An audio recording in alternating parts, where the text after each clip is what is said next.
তুমি কি মানবিক এবং বিভাগ পরিবর্তনের শিক্ষার্থী? তুমি কি এবার ঢাকা ইউনিভার্সিটিতে পরীক্ষা দিবে? তুমি কি ঢাকা ইউনিভার্সিটি চান্স পেতে চাও? তাহলে এই ভিডিওটি তোমাকে অবশ্যই দেখতে হবে। আসসালামু আলাইকুম সবাইকে। আশা করি তোমরা অনেক ভালো আছো, সুস্থ আছো এবং নিরাপদে আছো। তোমরা যারা এবার ঢাকা ইউনিভার্সিটিতে পরীক্ষা দিবে এবং আর্টস এবং বিভাগ পরিবর্তনের শিক্ষার্থী, তাদের জন্য একটা গুরুত্বপূর্ণ গাইডলাইন নিয়ে আমরা এসেছি।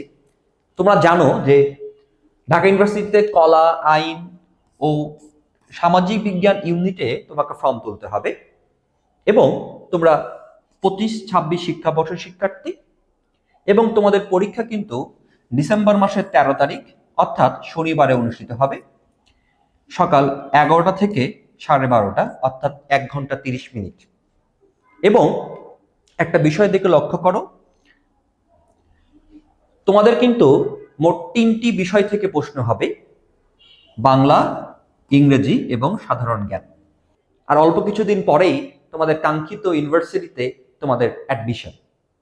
এবং এই ক্ষেত্রে তোমাদেরকে অবশ্যই একটি বিষয় মনে রাখতে হবে, এই যে ডেডলাইন একটা কথা লেখা আছে, এটা খেয়াল করো যে এই মাসের, আমরা এই নভেম্বর মাসে আছি, এই নভেম্বর মাসের 22 তারিখের মধ্যেই, আই রিপিট 22 তারিখের মধ্যেই তোমাদেরকে অবশ্যই তোমার এই 3টা সাবজেক্টের উপর যে এক্সাম হবে, বাংলা, ইংলিশ এবং সাধারণ জ্ঞান বা জিকে, তার পড়া সম্পূর্ণ ভালোভাবে একবার শেষ করতেই হবে।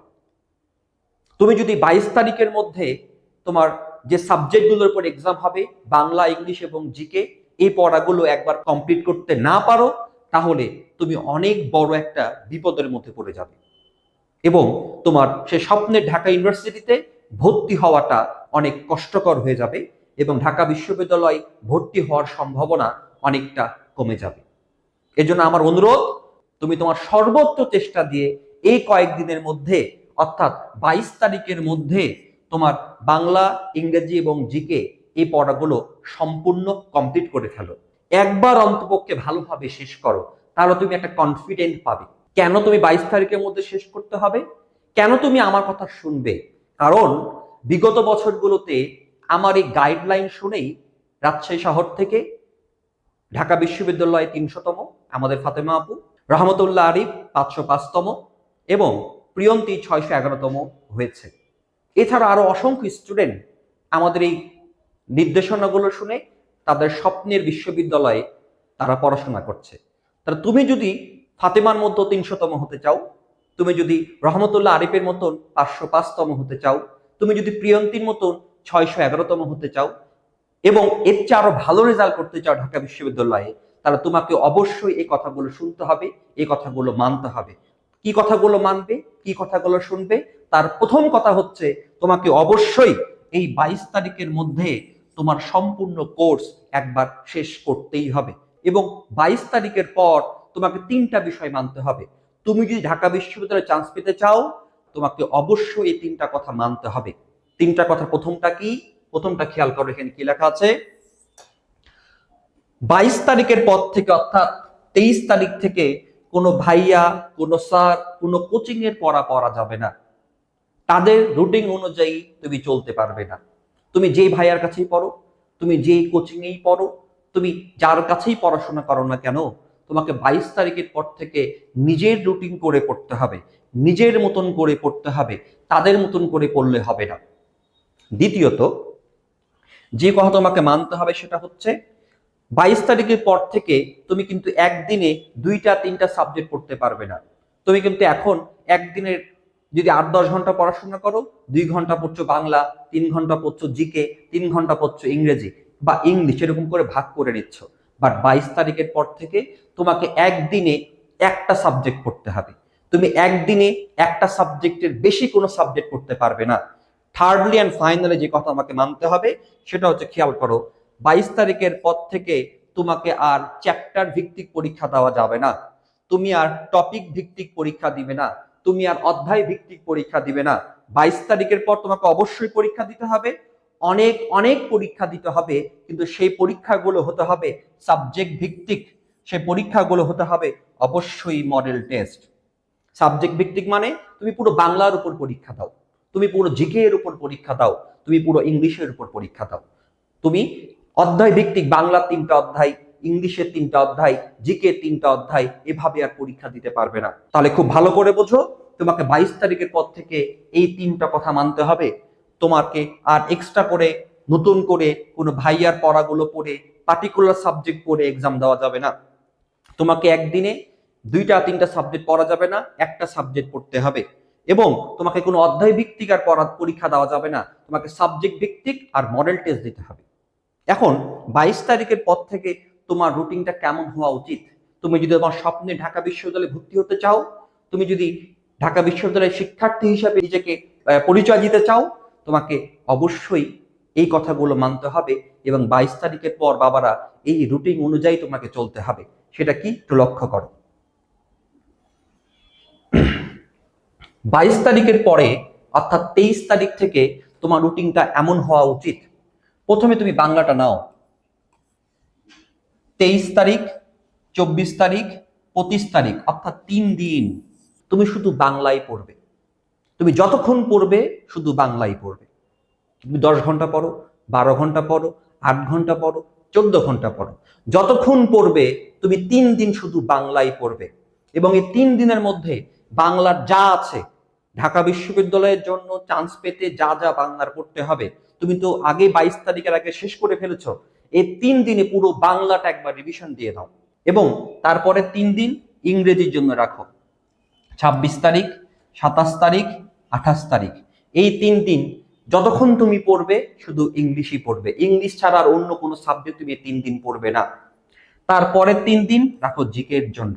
29 তারিখ, 30 তারিখ এবং ডিসেম্বরের 1 তারিখ, এই 3 দিন তুমি শুধু জিকে পড়বে। যতক্ষণ পড়ো 3 দিন শুধু জিকেই পড়ো।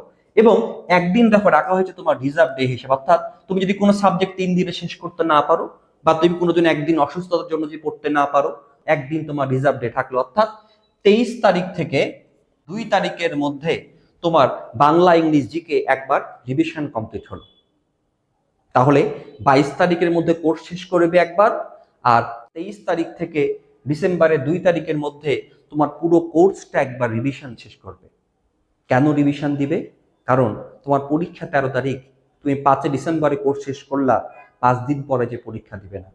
তুমি যত রিভিশন দিবে তোমার সাবজেক্টগুলোর প্রতি ডেপথ তত বাড়বে, তোমার মনে রাখার ক্যাপাসিটি তত বাড়বে এবং তোমার চান্স পাওয়ার সম্ভাবনা তত বাড়বে।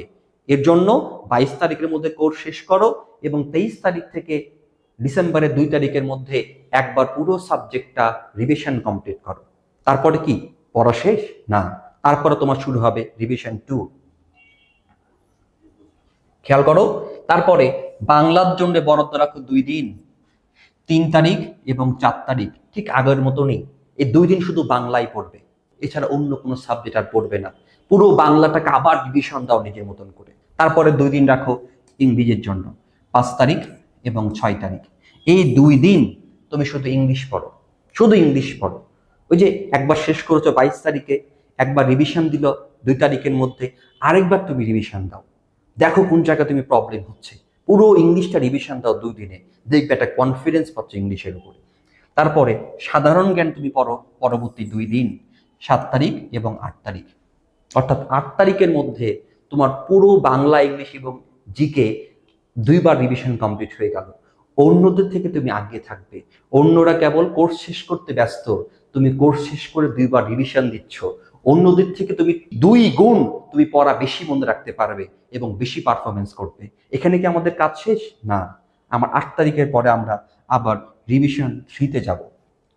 আমরা তখন যেহেতু এর মধ্যে কোর্স একবার শেষ করেছি, 2 বার রিভিশন দিয়েছি, আমাদের এখন মোটামুটি আলহামদুলিল্লাহ বাংলা ইংলিশ এবং জিকের উপরে একটা কনফিডেন্স চলে আসবে। আমরা এখন একদিনে কোর্স শেষ করার চেষ্টা করব। আমরা এখন বাংলা একদিন অর্থাৎ 9 তারিখ সারাদিন বাংলা পড়ে একবার শেষ করব। তারপরে একদিন বড় দাঁড়াবো ইংরেজির জন্য, পুরো 10 তারিখ ইংলিশ শুধু পড়ে রিভিশন দিব। এবং তারপরের দিন একদিন রাখবো জিকের জন্য, 11 তারিখ পুরো জিকে পড়ে রিভিশন দিব। এবং এই 11 তারিখের মধ্যে তুমি দেখো 3 বার বই রিভিশন দিচ্ছ। 22 তারিখের মধ্যে কোর্স শেষ করছো, 2 তারিখের মধ্যে ফার্স্ট রিভিশন কমপ্লিট করছো, 8 তারিখের মধ্যে সেকেন্ড রিভিশন কমপ্লিট করছো এবং 11 তারিখের মধ্যে তুমি থার্ড রিভিশন কমপ্লিট করছো। তুমি শুধু কোর্স শেষ করো নাই, কোর্স 3 বার রিভিশন দিয়েছো। তুমি অন্য যে কারোর থেকে অনেক বেশি পড়া মনে রাখতে পারবা, অনেক সূক্ষ্মভাবে ঢাকা ইউনিভার্সিটির কোশ্চেন সলভ করে আসতে পারবা। এবং তোমার হাতে কিন্তু এখন একদিন বাকি আছে। তুমি একদিন কি করবে? এই একদিন তুমি করবে হচ্ছে এই বাংলা, ইংলিশ এবং জিকে যত ইম্পর্টেন্ট বিষয়গুলো আছে, তুমি যেগুলো মনে করছো যে ভুলে যাচ্ছ, যেগুলো পরীক্ষা আসার মতন আছে, সেগুলো এক পলক খুব রিল্যাক্স মুডে তুমি একবার রিভিশন দিয়ে নাও। এবং তার পরের দিনই আসলে দেখো, 13ই ডিসেম্বর, 13ই ডিসেম্বর যে দিনটার জন্য তুমি অপেক্ষা করছো, তোমার সেই ঢাকা ইউনিভার্সিটির এক্সাম। তুমি যদি এইভাবে 22 তারিখের মধ্যে কোর্সটা শেষ করতে পারো এবং 3বার ঢাকা ইউনিভার্সিটির পরীক্ষার আগে রিভিশন দিতে পারো, তাহলে তুমি অন্যদের থেকে অনেক অনেক গুণ আগিয়ে থাকবে। তুমি অন্যদের থেকে তোমার ঢাকা বিশ্ববিদ্যালয়ে চান্স পাওয়ার সম্ভাবনা অনেক গুণ বেড়ে যাবে। এইভাবে তোমার ঢাকা বিশ্ববিদ্যালয় শেষ মুহূর্তের প্রস্তুতি নাও। তোমার সিনিয়র ভাইয়েরা এভাবেই প্রস্তুতি নিয়েছে এবং তারা সফল হয়েছে। তুমি যদি এভাবে পথ চলো, তোমরাও সফল হবে। এখন তোমার প্রশ্ন হতে পারে, ভাই এই যে খালি রিভিশন দিচ্ছি 22 তারিখের পর থেকে, শুধু রিভিশন দিব তা না, তুমি রিভিশন দিতে থাকো এবং এক্সাম ফেস করো। তুমি কোচিংয়ে ভর্তি হয়ে মডেল টেস্ট পরীক্ষা দাও, প্রাইভেটে যে মডেল টেস্ট পরীক্ষা দাও, কিন্তু কোনো সাবজেক্টের পড়া পড়ে যাবে না, কোনো মডেল টেস্টের পড়া পড়ে যাবে না, কোনো এক্সামের পড়া পড়ে যাবে না। তুমি এই রুটিন অনুযায়ী পড়তে থাকো এবং এক্সাম ফেস করতে থাকো। তুমি রিভিশন কমপ্লিট করো, এদিকে এক্সাম দাও। তোমার রিভিশন হচ্ছে, মডেল টেস্ট দিচ্ছ, টাইম ম্যানেজমেন্টটা তুমি দেখে নিচ্ছ। দেখবা তুমি ঢাকা বিশ্ববিদ্যালয়ের পরীক্ষার দিন অনেকের থেকে অনেক ভালো পরীক্ষা দিয়ে আসছো, কনফিডেন্টলি পরীক্ষা দিয়ে আসছো এবং তুমি সত্যিকার অর্থে সেদিনটা জয় করে আসছো। এবং তুমি নিজেকে ঢাকা বিশ্ববিদ্যালয়ের ছাত্র হিসাবে তখন থেকে পরিচয় দেওয়া শুরু করতে পারবে। তাহলে বাবারা, এভাবেই সবাই সফল হয়েছে। আমি দোয়া রাখি তুমিও সফল হবে। তুমি এই জিনিসটা ফলো করো, তুমি এটা মানো, তুমি এটা কমপ্লিট করো। 3বার রিভিশন কমপ্লিট করো। যখনই ভিডিওটা দেখবে তখনই নিয়ত করো, তখনই দৃঢ় সংকল্প নাও, ডিটারমাইন্ড হও, 3বার রিভিশন দিবে। 3বার রিভিশন দিয়ে ঢাকা বিশ্ববিদ্যালয়ে এক্সাম হলে বসবে। তুমি সত্যিকার অর্থে যদি কোর্স শেষ করার পরে 3বার রিভিশন দিয়ে ঢাকা বিশ্ববিদ্যালয়ে এক্সাম হলে বসতে পারো, তুমি সফল হবেই, তুমি সফল হবেই, তুমি সফল হবে। দোয়া রাখি ইনশাল্লাহ তুমি সফল হবে। দেখা হবে সফলের দিনে। আজকে এ পর্যন্ত বাবারা, আল্লাহ হাফেজ।